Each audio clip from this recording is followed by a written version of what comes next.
You're listening to the Cute Podcast. I'm your host, Kiana Canada, and this is where we discuss pressing issues that are shaping our world today.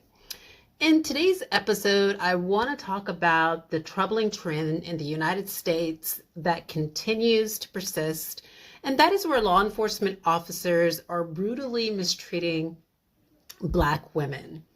Now, before we begin this episode, I would like to issue a disclaimer.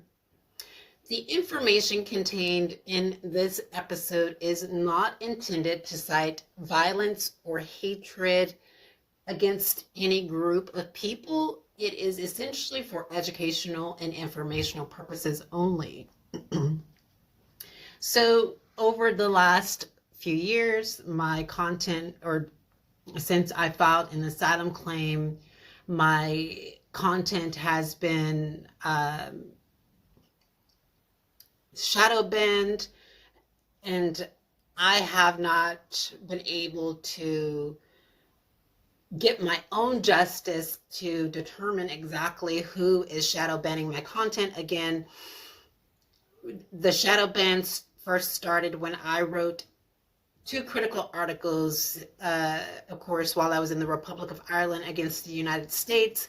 And then I wrote an article in the Jurist about the treatment of trans persons in Ireland's direct provision institution, and attached a research article to that. Now, there are speculations as to why I did that and why and how those events unfolded. And I think that this episode really plays on that and really puts it into perspective. Although the events that happened in the Republic of Ireland is not the same as what we're going to be talking about, but it is going down the same path of mistreatment of how Black women or Black trans women or Black non-binary persons or Black men, Black people in general, have to always prove their innocence, have to prove their worth, they have to overcompensate, even when there's no shortcomings. But in this particular episode, we need to understand why Black Americans, especially Black women, have a healthy suspicion of law enforcement, right?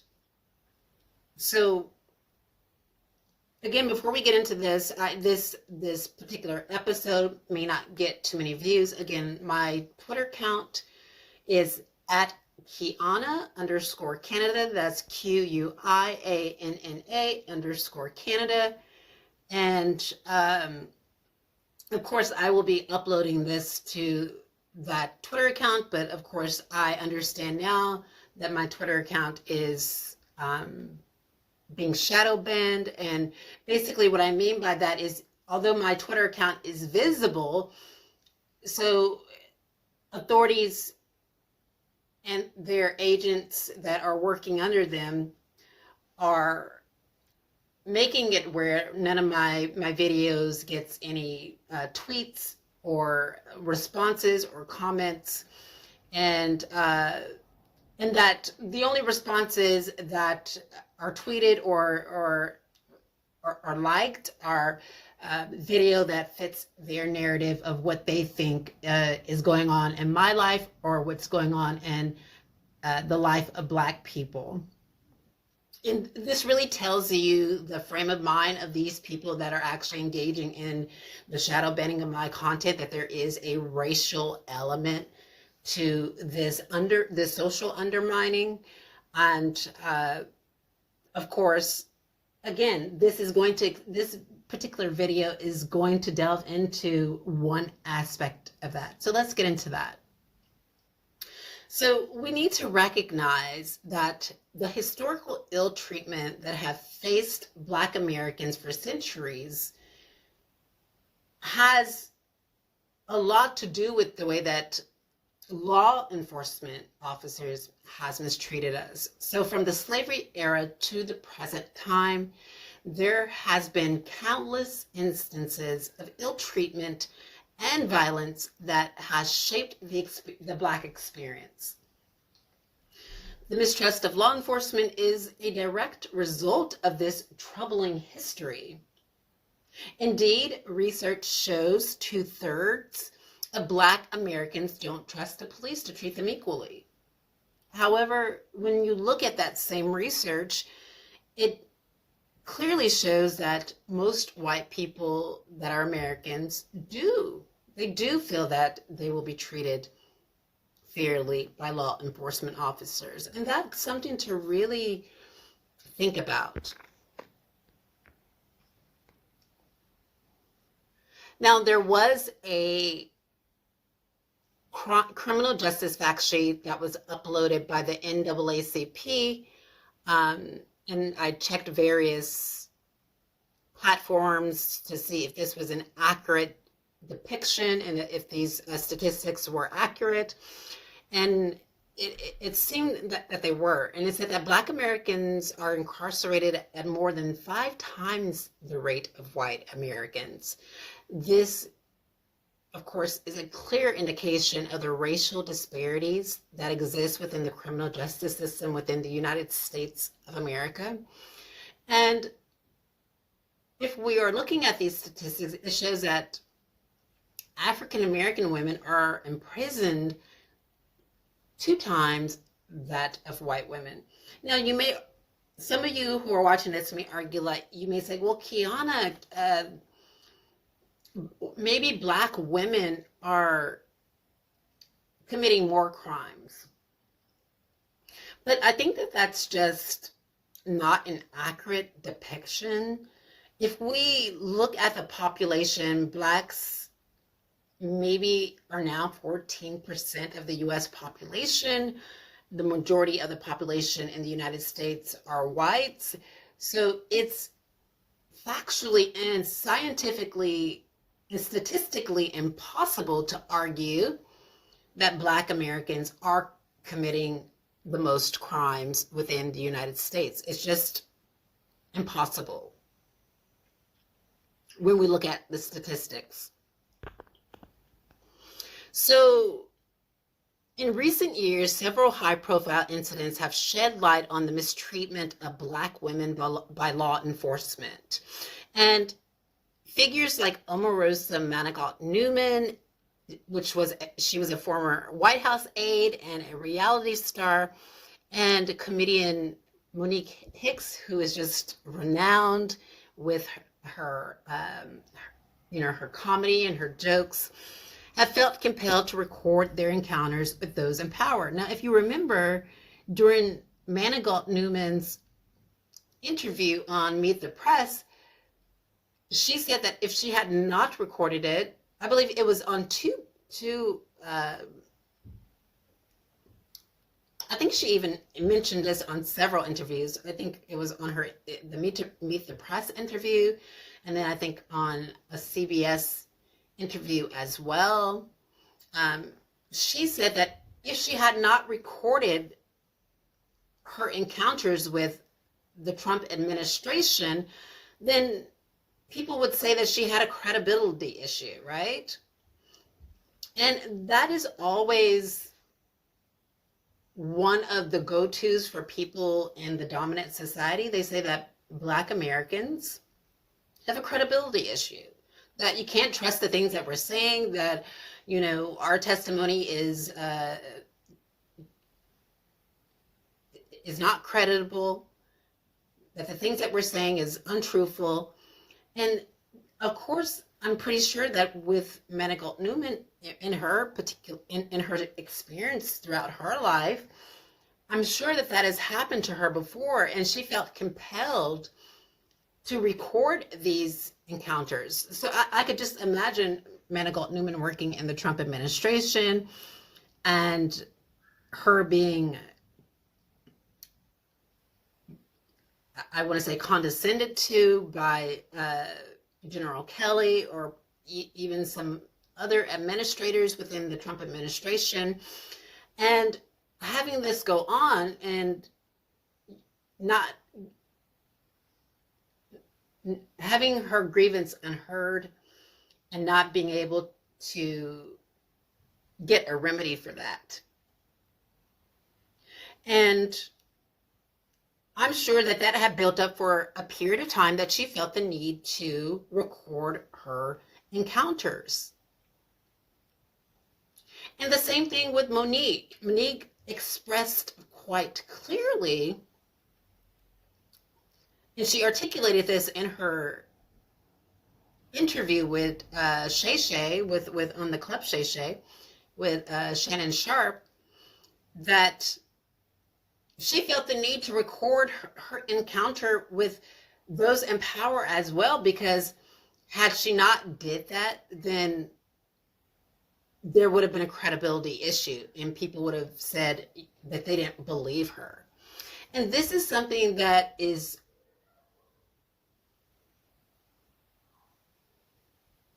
very, I want to say, a go-to for Black Americans. This is like, for example, we can say in the dominant society or other people, they have, for example, let's be clear, other groups within all countries, they have people coming to their aid all the time. All groups, and Black Americans are the only ones that don't ever have anyone coming to our aid. We're the only group that don't have anyone coming to our aid and helping us and trying to advocate for us and being authentic allies. And that's just the truth. So whether that is domestically or internationally, Black Americans always have to fight our own battles. And that's why often you see Black Americans always recording when they're in police encounters. Now, that's not to say that this is happening all the time. I want to say 85% of the time, Black Americans don't have authentic allies, and they can only be allies for themselves, and that other groups are not supporting them.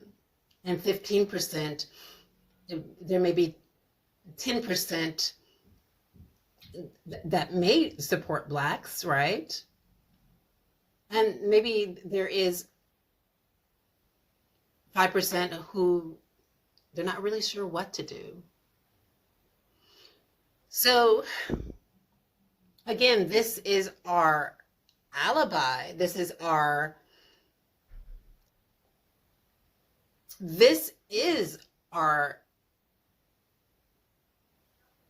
ally. This recording these situations are they're our authentic ally. That is just, we must look at it that way. Again, in my life, I had horrible things happen to me where I didn't pull out a camera and record. Didn't have the time to pull out a camera and record the incident. And situations happened to me where I was told that, you know, cameras weren't working. There wasn't a body cam working. Cameras weren't rolling.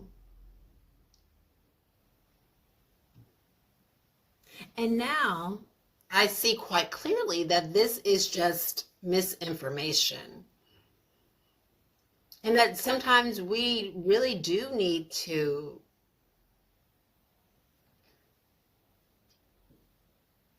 engage in self-preservation by recording our encounters.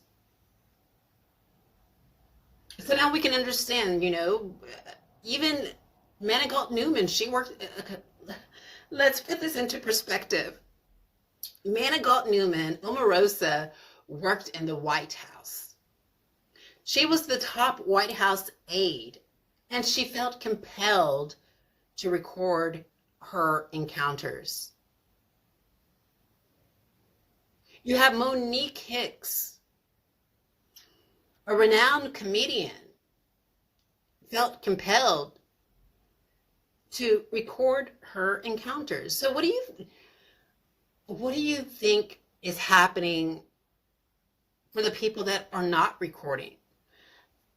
Yes, there are a lot of stories that are being published in the news now where Black Americans are receiving large settlements for the mistreatment that they are receiving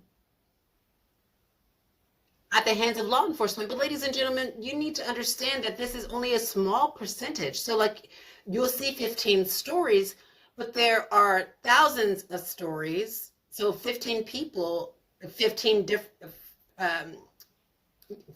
different people are receiving settlements. So you have a group of people, 1, 2, 3, to 15, they've received a settlement. But there are thousands of people who are being mistreated and brutalized when a camera wasn't rolling. So you see, not everyone is receiving justice. Not everyone has access to justice. Not everyone is receiving a proper remedy for their mistreatment. And so that's why it's important to record. And again, I went into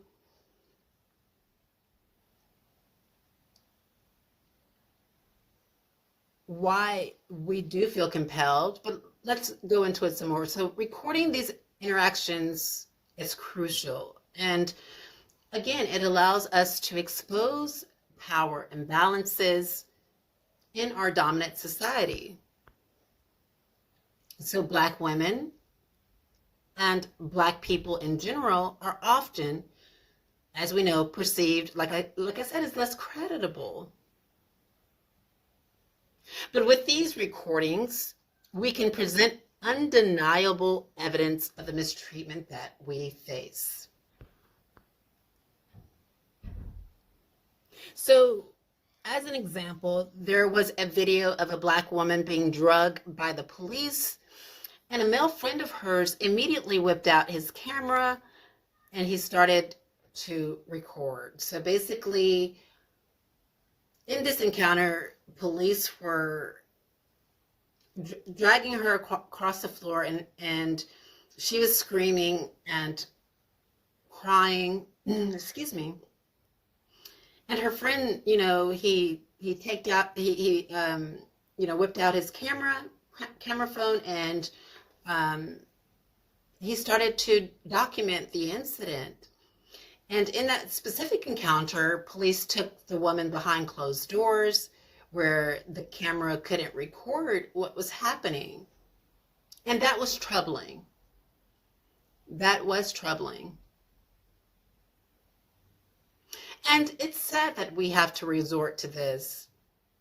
But again, I have to reiterate, these recordings, whether it's a video, whether it's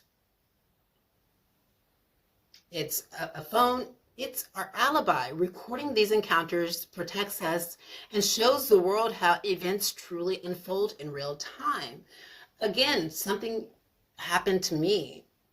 I was trying to get justice and trying to canvass several different options for a solicitor. And I believe that this situation was the result of transnational repression. I believe that the way that solicitor acted toward me was based on mistaken information or misinformation, disinformation, and that he had created in his mind a false perception of who he thought I was by the information that he was being fed by authority figures or their agents of persecution. And in that situation, again, like I said, I was sitting down and I wanted to know why they were not taking my case. And he came in he came in the lobby area, And I didn't know who he was because, again, I didn't look on the website and see like, okay, who is working in this firm. Like I don't even remember seeing this man. And all I looked up about this law firm is the kind of cases that they take, right? So when he came walking up to me, and he was a very tall, very, big man, like I want to say he's like 6'4", 6'5", and not skinny, like a big man. When he came walking toward me, like I didn't know who he was. I was like, who is, like, I didn't know that he worked for the law firm, because he was walking out of the firm, and I was like, maybe this could have been a person that was,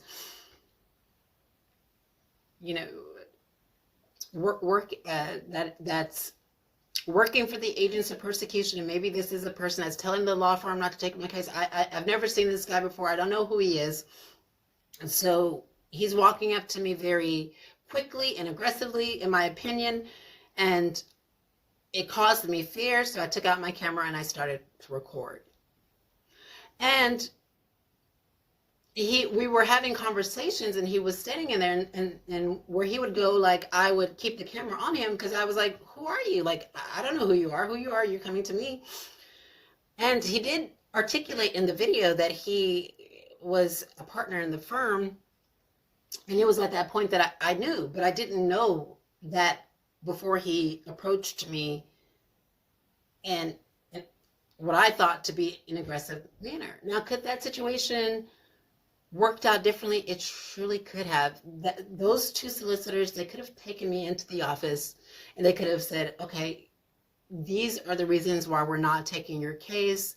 And they could have treated me like a human being, but they didn't do that. They could have sat me down and said, hey, okay, so give us some details about, what you're going through, like what your case is about and why you want us to take it. And I didn't get that opportunity. They had immediately said that they weren't taking my case. And this person that walked to me, again, like, he never introduced himself. He didn't come up to me. He didn't shake my hand, and he didn't say, hello, my name is so-and-so. I am, the partner in the firm, and let's sit down for a moment and let us explain to you why we're not taking your case. That never happened. It was an aggressive situation from point A to point B. And I wanted that opportunity for that to happen. But in that video, he was telling me, you should put your camera down, you should turn your camera off, you don't need to be recording me. And I'm so glad that I didn't stop recording, because again, there could have been a narrative that was created to try and make me out to be the heavy, or make me out to be this person that I'm not. And that's what I've been, since I've understood that I've been encapsulated in the practice of transnational repression. I've had to really try and advocate for myself, and it's been challenging, but I've been advocating for myself. No one's been standing supporting me in my corner. Nobody's been helping me to advocate for me. Nobody's taken my word for it. And that's disappointing. That's really disappointing. So this is the reason when there are a lot of people that are suspicious of Black Americans, and they become, overly suspicious that we are always recording. But this is why, is because we don't want someone to lie on us. We don't want there to be a narrative that we can't get ourselves out of. We're tired of that. We're tired of people lying on us. We're tired of people saying we did things when we didn't do things.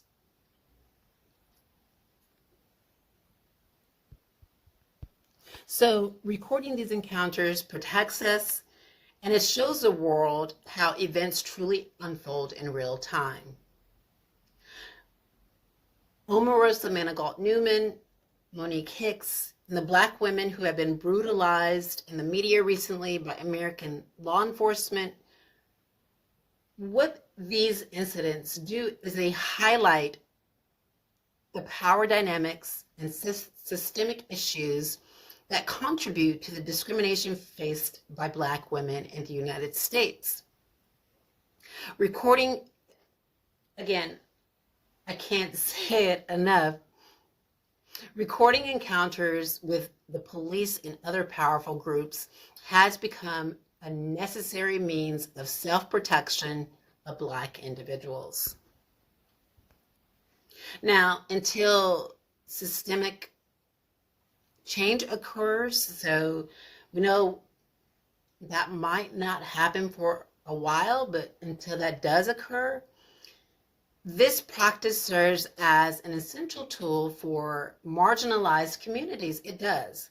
The Convention on the Elimination of All Forms of Discrimination Against Women, adopted by the United Nations, emphasizes that the right of women to be free from mistreatment. Now, we understand that the United States has not ratified this convention. So women in the United States of America, they don't have that added layer of protection. And without this added layer of protection, not only are women at risk, but Black women are more at risk. So, according to General Comment number 35 on gender-based violence against women, gender-based violence may affect some women differently to some, it's not going to be the same degree of gender-based violence and mistreatment. And it affects women in different ways, meaning the appropriate legal and policy responses are needed. So again, there are interactions with Black women. Okay, let's do a parallel. Let's do situations that are side by side. Now, we had that situation where a Black woman was crying and she was yelling and she was in duress, right? And police were dragging her across the floor. They were dragging her across the floor and raising her arms above her head, while she was handcuffed, which is very painful.